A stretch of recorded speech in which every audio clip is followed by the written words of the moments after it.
Good morning and welcome to the Sunday worship service of the Unitarian Universalist Church of the Palouse. I'll be your celebrant this morning, and my name is Pam Arbergreen. I'm not a long-time member and I'm not a new member. I wrote down I'm a semi-long member, proudly, of this congregation. I'd like to extend a special welcome to all of you that are out there that are joining us for the first time. We're very glad to see you. Yes, this is our sanctuary room, and it could be your sanctuary too. We'd like that. So whether you've come in person, please make sure that everybody has a welcome packet that they could get outside of the door. It has information card on it. That way, when you drop it in the offering basket, we can reach out for you and help you with any questions or concerns you might have, okay? Those of us joining online, because we do have a Zoom cast going now, those online will be able to see that there is a similar link in the website for that welcome card. Members of our welcoming committee serve as volunteers. They're wearing yellow badges. Are there badges out there? Is that better? I see a yellow badge right there. Mm-hmm. So whether you're new or not, I'd like to invite you to come downstairs to the fellowship room after their service. We stay and we talk. We have coffee, and there's lots of chocolate today. Lots. So now would you help us join together and say our words of welcome? Please, they're up on the screen. Whether this is your first or your 1000th Sunday with us, and whether you strolled, rolled, zoomed, ran, or danced in, we are glad you chose to join us. We are one people of many beliefs, identities, origins, sexualities, and genders. All are welcome here. Okay, we're going to take a moment now to visit with our friends on Zoom. First of all, those on Zoom, turn on your cameras. Everybody smile. Would you please give us a wave this morning to show us you're here? Those at home?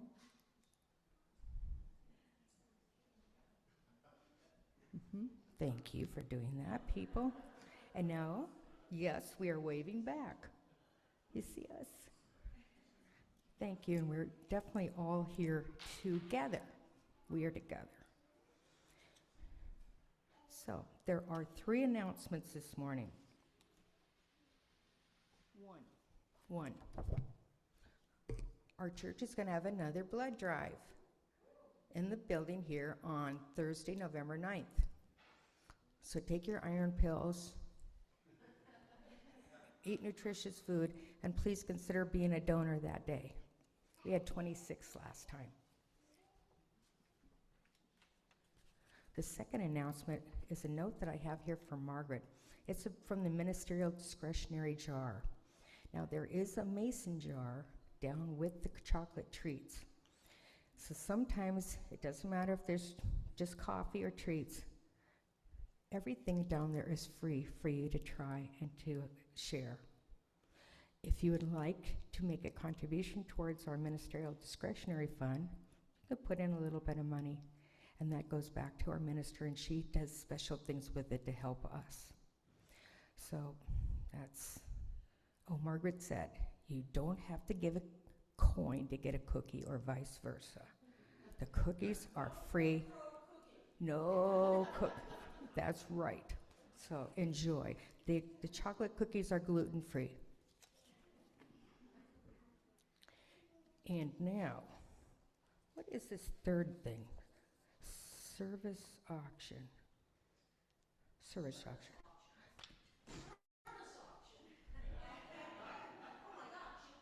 I need to make a service auction announcement. Judy Lalonde, where are you? Judy Brown? Judy Move? Is there no Judy here to help me? Pam, come and help. I can fill the role. Yes, we get by on helping each other out. Now, is there anybody who does not know what the service auction is? The service auction is an event where this is going to happen on September 8th, and we will gather downstairs, and you can buy various things. You can buy not so much stuff, but services. You can sign up for classes or lessons, or maybe somebody's offering a dinner, and you can write your name down and you pay a certain amount of money, and that goes to the church. I believe there will be some things auctioned off. So I hope you've marked that all on your calendar. Think about what you can donate, and I think before the event you will have a list of things that you can think about who you want to fight all your fellow UUs for. Thank you, and it's a great tradition to welcome back to us after COVID. So we have a lot of fun. Everybody's invited, all ages. Today we're going to preface our service by acknowledging that our church here, as old as it was, is still built on the ancestral homelands of the Nimi Poo. Those are the Nez Perce Indians, but the French traders called them the Nez Perce. The Shishoops, the Coeur d'Alene, and the Palouse Indians. We live on those grounds that they used to live and travel. And we know that this is sacred, and we know that it was stolen. The situation cries out for justice and for responsible stewardship. Help us remember, always do our part with courage to restore the wholeness to the earth. The wholeness to the earth and all the peoples upon it. All right, chalice. We have chalice lighting right there. We're hoping that the folks at home also have a candle, something to light it with. We light our chalices to start our service. Help me say the words. In the light of truth and the warmth of love, we gather to seek and seek to share. Stand.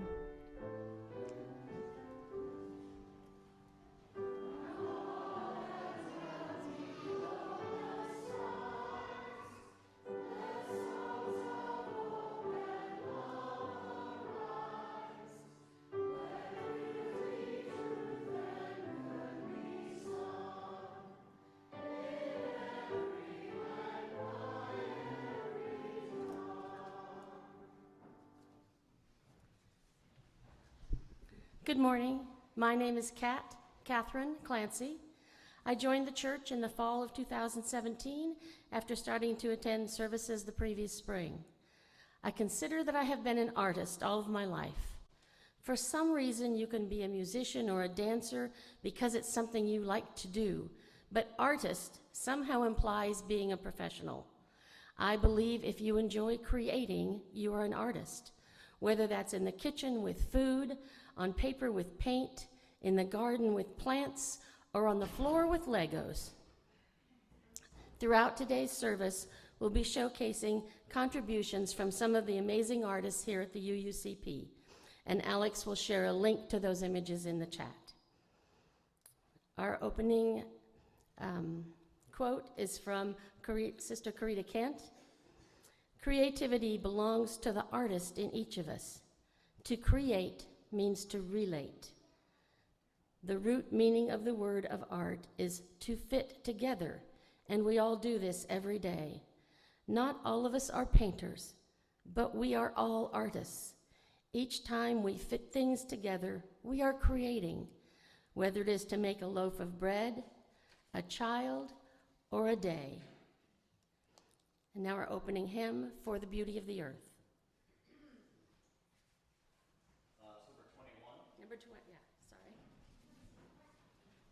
Number 21.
Thank you, Ginger. Now it's a time we're going to take a moment to practice the art of generosity together. For those of you who are able to make a financial contribution, the logistics are on the screen. We're going to have pass and offering. Our church habit is that the money collected during services goes to local charities that we support. And this month we're supporting Circles of Caring. So the baskets are coming around now. If you'd like to make a donation by a check, make sure that you footnote that it's for month of Sundays on the memo line. In the spirit of love for the continuing work of our church, we're now going to take this time together to practice generosity.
Strains from your heart come sighing often round me, a sweeter, holier sound I've never heard. The heavens, oh, but wide to show such beauty. Oh, wondrous art, my thanks to you I sing. Oh, wondrous art, my thanks I sing.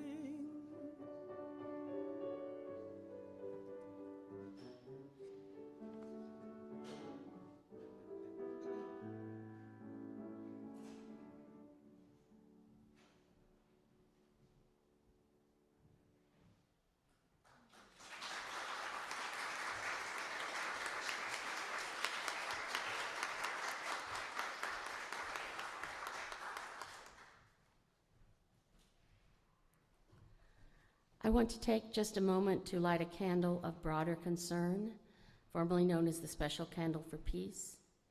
Today we light it for those displaced in Maui by the fires, for those working to recover from floods in California, and continue for the people of Ukraine.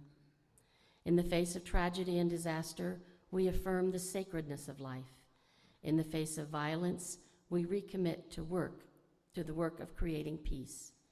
And in the face of our nation's epidemic of gun violence, we insist that children's lives and well-being are important enough to reinstate the ban on assault weapons and at least consider other common-sense gun control measures. So breathe with me. Breathe in the anger, the pain, the sorrow. Breathe out love. Breathe out peace. Our meditation today is the Artist's Creed by Jan Phillips. I believe I am worth the time it takes to create whatever I feel called to create. I believe that my work is worthy of its own space, which is worthy of the name sacred. I believe that when I enter this space, I have the right to work in silence, uninterrupted for as long as I choose. I believe that the moment I open myself up to the gifts of the muse, I open myself to the source of all creation and become one with the mother of life itself. I believe that my work is joyful, useful, constantly changing, flowing through me like a river with no beginning and no end. I believe that what it is I am called to do will make itself known when I have made myself ready.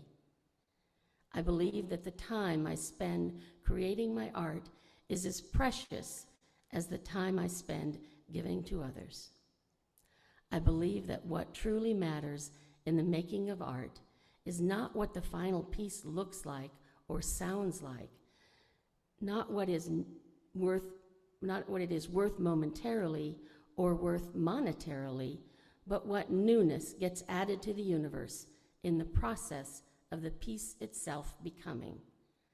I believe that I am not alone in my attempts to create, and that once I begin the work, settle into the strangeness, the words will take shape, the form find life, and the spirit take flight. And now some more gifts of music from Gail.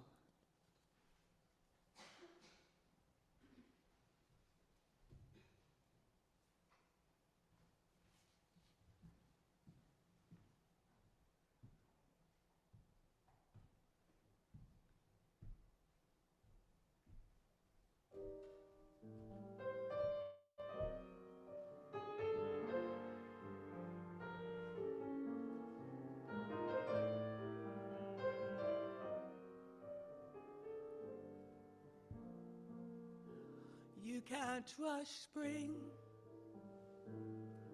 no matter how you try.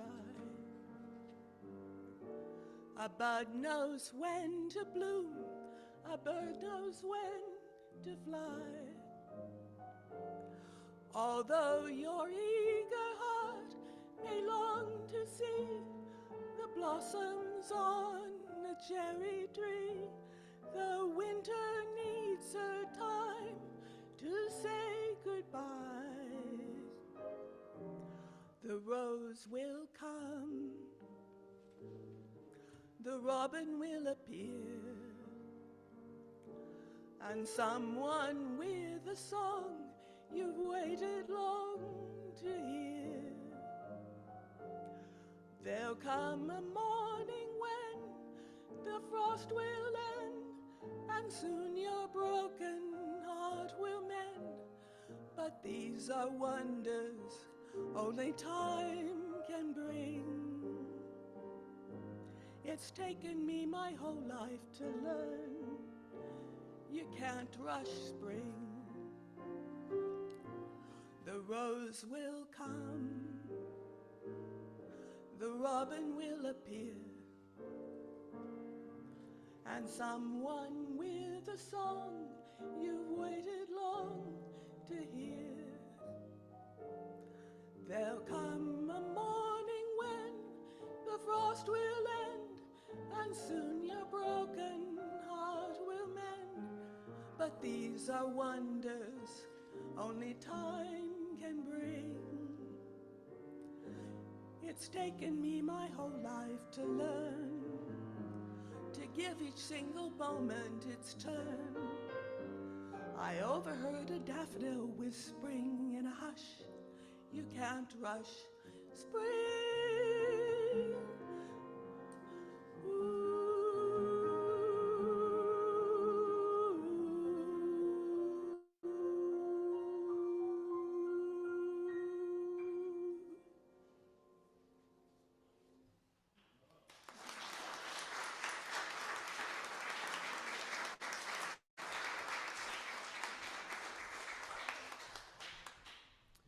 I invited 3 UU artists to join me today in talking about how art brings meaning to their lives, and the first is Mary Jo Hamilton.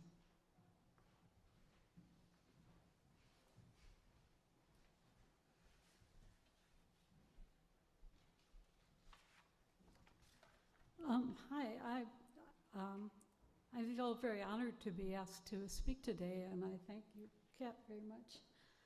I'm not so sure that artist describes me, but I've always liked to create things with my own hands and with my own ideas. My inspiration has always been the natural world and the many things in it that gives us to create with. My house is filled with interesting stones, assorted seashells, pretty leaves and feathers, pine cones and small bones I find in the woods, and interesting beads, little things that catch my fancy that are too good to get rid of. You might need them someday. And fibers, yarn, and fabric. My creations are more assemblages than two-dimensional paintings. Many of them celebrate people who are important to me or special occasions,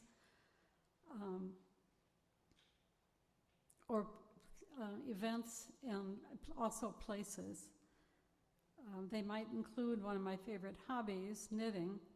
My passion for knitting, it led me to take up dyeing yarn myself to get the colors that I wanted and the variegated yarns that I like to use.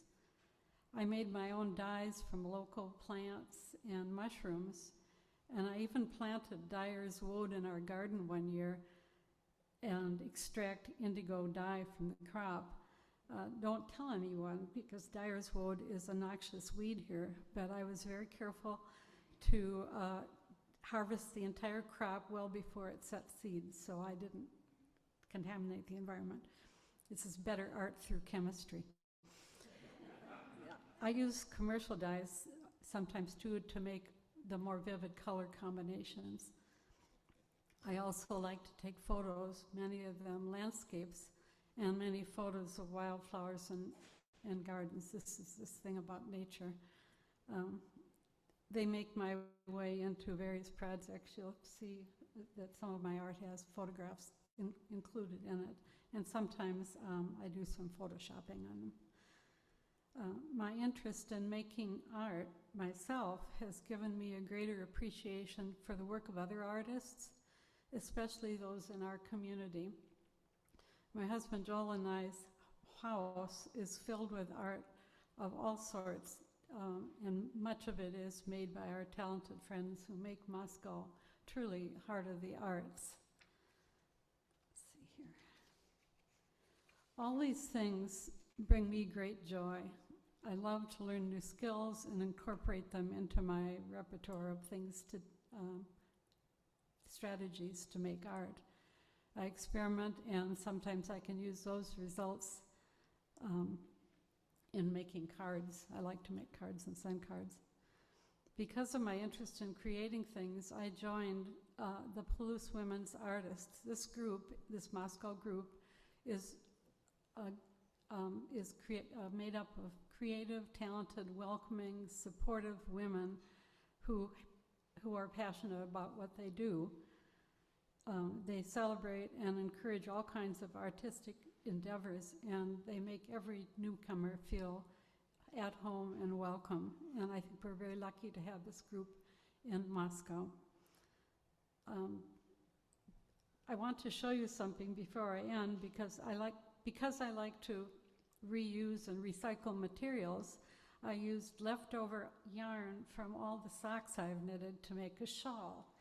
I wanted to show it to you here. It's a long one.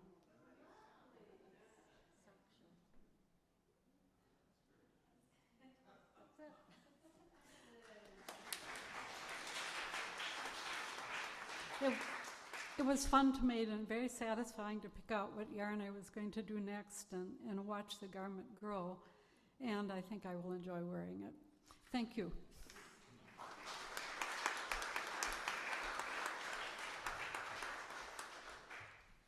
Next is Belinda Rhodes.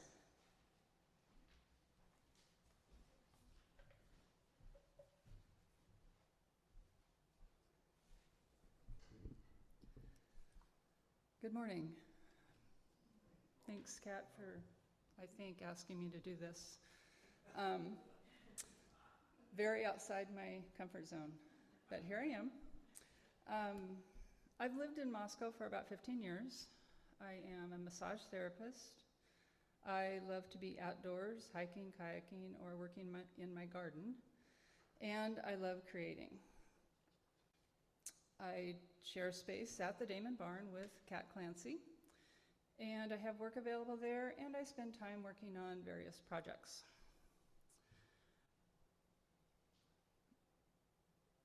I am the oldest of 4 children.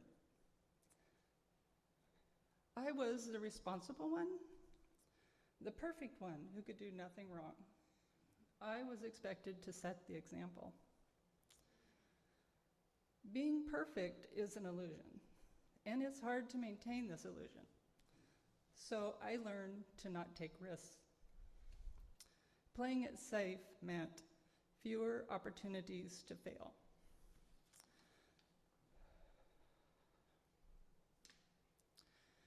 In my mid-20s, I moved away from my family to Bellingham, Washington. I bought a camera and darkroom equipment, and I enjoyed taking and developing photos.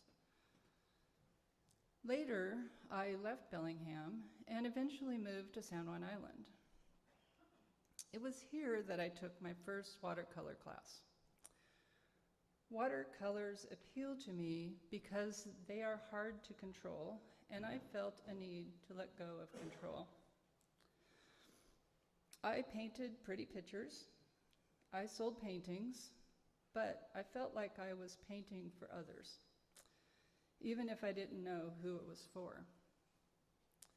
I also felt a lack of uniqueness to my painting, but I was still afraid to fail.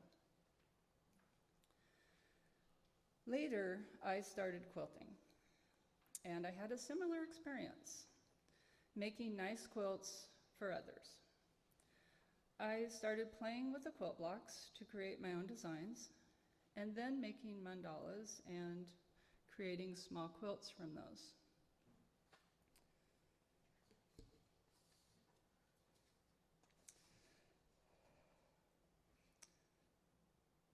Nine years ago,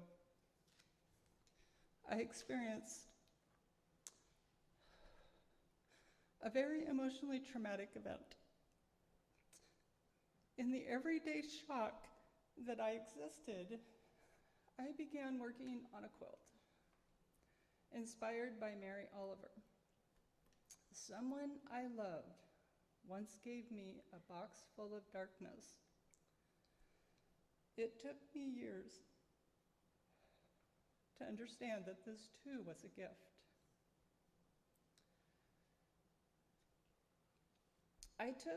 This quilt took several years and represents the transformation that I experienced during that time. In the past couple of weeks, I am realizing this quilt is still not completed.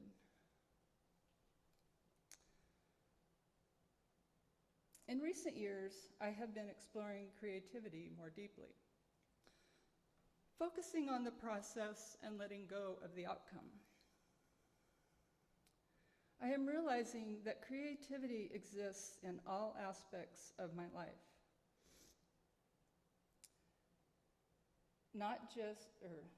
In every day of my life, everyday work and play, not just art. I am learning to listen to my heart and create for myself. It's risky, and I don't always like the outcome. But life is a process, and it's all intertwined and connected. I can no longer separate the two. It is through exploring art and creativity that I have recreated my life. Instead of failures, when things do not go according to my grand design, I prefer to see creative opportunities. Thank you.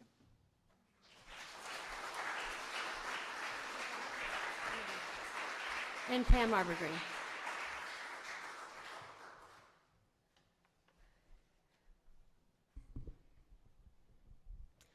All of us sharing today have works that we've made that are downstairs in the fellowship room, so you can see the beautiful stitches that Belinda's put into her quilting.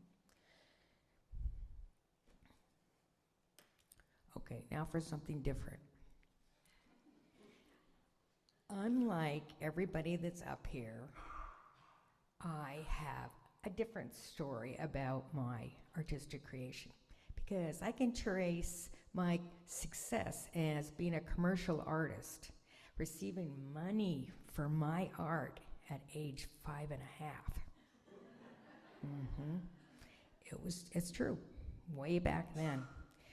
My dad, who was a good storyteller, used to read the Sunday paper to me, and then I got the idea after he read the comics to me that if I took all those little pieces of paper and glued them down, I could make something new with it. So I went in the kitchen, got a bowl, flour, water, because my mom had showed me how to make paste. So I was working up my paste. I had to get out the scissors. Not Mom's good scissors. No. Got out my scissors, clipped it, and I glued them down with the paste to the back of some of my dad's test papers he's a history teacher at high school. So I used that as my base. Now, it took a long time for the paste to dry, and it had a lot of weight to it when it dried.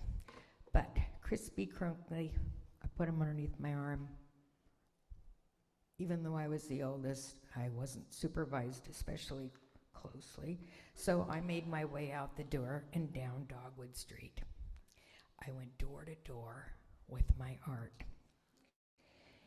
Now, my dad had a saying that he gave whenever I was really frustrating to him or annoying. He'd say, "Pamela, go peddle your papers elsewhere." I'm just doing what my dad told me. Knocking at doors. I came to the door of a young married couple, and they stood in the doorway of their apartment, and they were looking down at me, and they were asking me questions to describe the intent that I had as an artist, what I was trying to convey with my pieces of paper. I guess I really tickled them because they shelled out hard cash. 25 cents. I was only charging a dime. They gave me 25, and I was so proud of that, and the acceptance of my art and my achievement. I go skipping back home and in to show my parents my money, and Pamela, who have you hoodwinked into giving you money for those collages? Kind of my flames of creativity got tampered down quite a bit that day.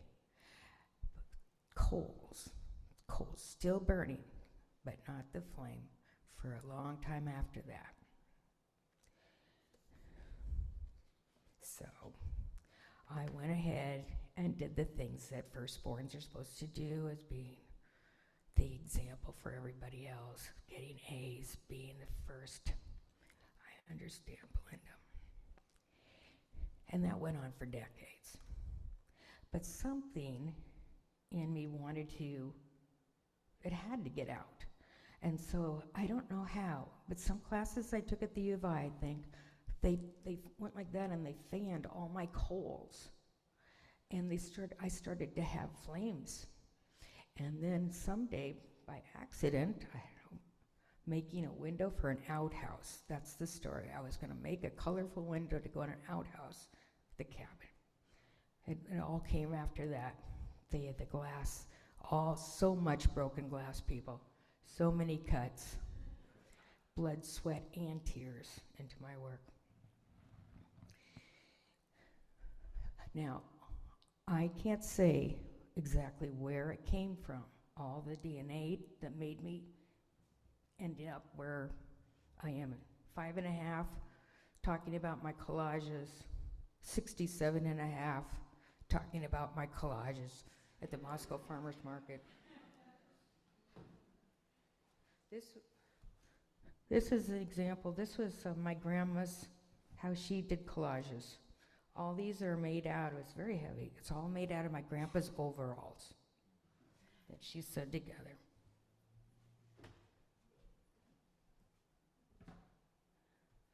And my mom, who could do any art and sew anything, found her flames be the brightest when she was doing stoneware pottery on a kick wheel and made adorable little tiny things with her fingers. She's only about this tall. And me, I got my training in how to be at a market, how to run a little pottery arts business, and talk to strangers all day long on the street, but being very, very fulfilled from it. So I thank them all for my DNA.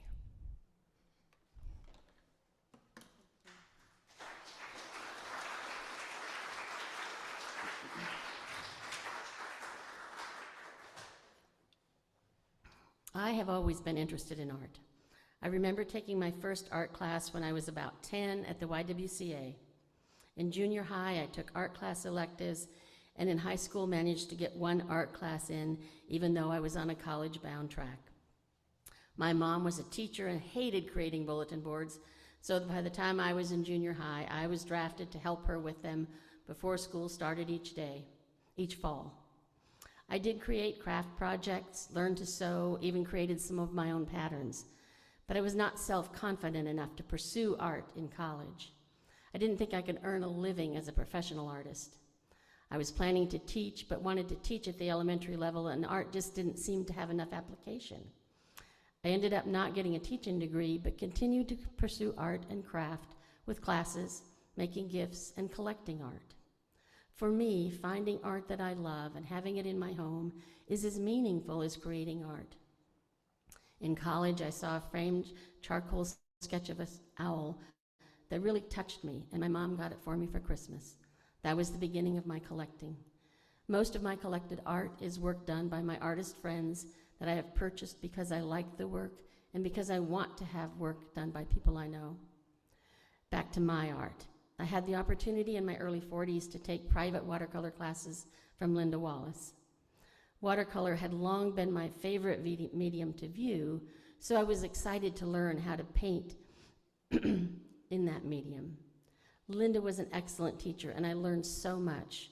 One of the things I learned, as an aside, was that with a whole group of us, 4 or 5, working around a large table in Linda's studio, painting a still life of a vase of flowers or a grouping of vegetables, when we were done, we would all have paintings very different from one another. Not only were they from different perspectives, but the style, the use of color, what each person kept in or left out of the scene would be different, just like in the story. And I think the same thing holds true for the viewer of each piece of art. I always hope a painting I create will touch a viewer in some way, but I know each viewer sees that work. They bring their own view, their own personal history and personality to how they look at it. As I really began to paint on a regular basis, I began to see that I was learning the techniques. I didn't have to think about them as I painted. I also began immersing myself in the process, not paying attention to what was going on around me or how much time had elapsed. This is what art makes art so meaningful for me. I create art for the process, not for the finished painting. If I have created something that touches someone, then that's even better.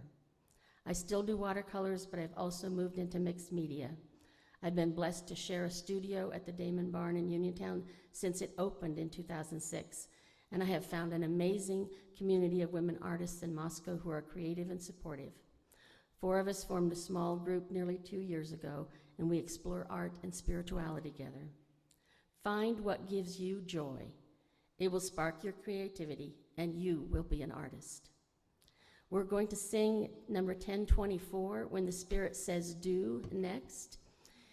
And you're going to sing them we're going to do what the Spirit says do, what the Spirit says make, what the Spirit says dance. And then on the very last verse, you're invited to put in whatever word the Spirit says for you to do, whether that's paint, act, draw, knit, quilt, whatever it is. We'll all have something different in that last verse. Okay, Alex, can you show the lyrics again for just a second? Okay, so it's going to go make for verse 2, sing for verse 3, dance for verse 4, and then on the 5th verse, you pick. I want it to be loud and chaotic. Okay, let's all stand.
Our closing reading is from Andy Warhol. Don't think about making art, just get it done. Let everyone else decide if it's good or bad, whether they love it or hate it, and while they're deciding, make even more art.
Please join me in the words for extinguishing the chalice.